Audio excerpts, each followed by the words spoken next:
Hello again guys, welcome to our YouTube channel. Today I'll be showing you how to make a very simple recipe of dessert which is a part of our Filipino identity. We call it Nilupak out of cassava and banana. Here are our ingredients: granulated sugar, salt, white cheddar cheese, our banana, salted peanut, butter, condensed milk, coconut, tapioca or cassava. Start cooking our cassava. In a pot, let's pour in our boiling water and let's cook our cassava. Our banana are already cooked from the shop, so we just add it on our cassava 5 minutes before taking off from the fire our cassava. After 20 minutes, our cassava and banana are ready to transfer and drain before processing to our next steps. Back home, we use wooden mortar and wooden barrel to mash this banana and cassava. But since we don't have that here in abroad, we use this electric hand mixer.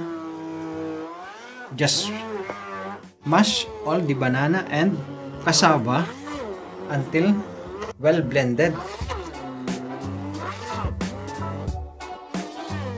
Just repeat the procedure until our banana and cassava are homogeneous in consistency.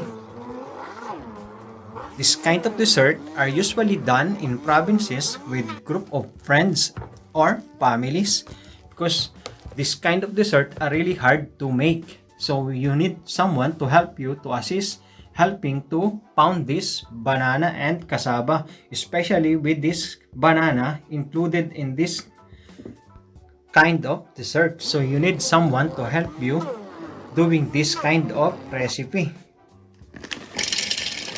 Now, let's blend our peanuts using an electric blender or mixer.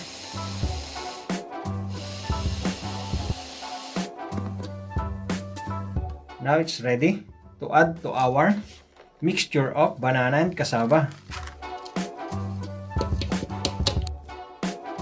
With our grated coconut, let's add our sugar and salt and mix it together before adding to our mixture of cassava, peanut, and banana.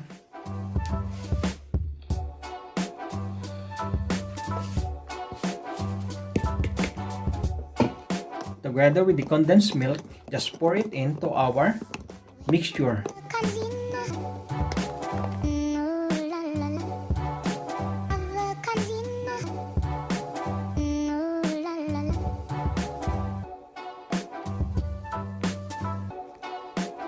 Let's pour in our butter. If you are using a salted butter, you don't have to use salt on this dish or dessert because the purpose of our salt is to break the sweetness flavor on our dessert. Now start working on our nilupak until mixed and blended to each other. You see guys, it's much harder now to blend our dessert because of the added mixture and the consistency of our banana. You can add also peanut butter instead of peanut on this recipe, or even a royal orange. That makes a very good taste as well with our nilupak.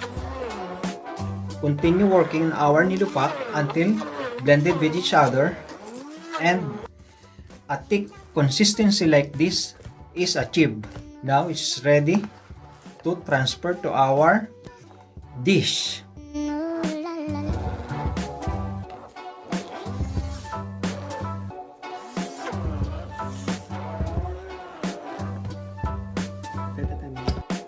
On a clean dish, Let's transfer our nilupak.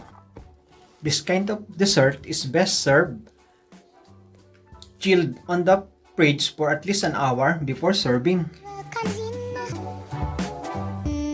Please guys, support our YouTube channel to inspire us to upload more videos in the future of DIY and cooking. Please share, comment, likes, and subscribe to our YouTube channel, and you can also find these videos on our Facebook page Lutuing Pinoy Abroad and Instagram Lutuing Pinoy Abroad. Now stop with butter and grated cheese. Because our nilupak is still a bit hot, the butter are just dissolved easily. And here is our nilupak. Let's try our nilupak and serve it to our loved ones. This very famous Filipino dessert, nilupak, a part of our identity as a Filipino. Thank you very much for watching. God bless. Bye-bye. Happy eating.